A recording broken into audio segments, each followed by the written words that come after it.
सम्पूर्णलाई नमस्कार भन्दै हाम्रो यो दाहाल सामुदायिक वन विकास समिति 3, 4, 5 ले चाहिँ आयोजना गरेको वृक्षारोपण कार्यक्रम चाहिँ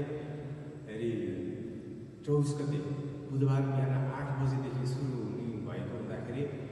यहाँका स्थानीय स्तरका बुद्धिजीवी सर्कल, राजनीतिक दलका प्रतिनिधि अनि होमस्टे गर्ने साथीहरू लगायत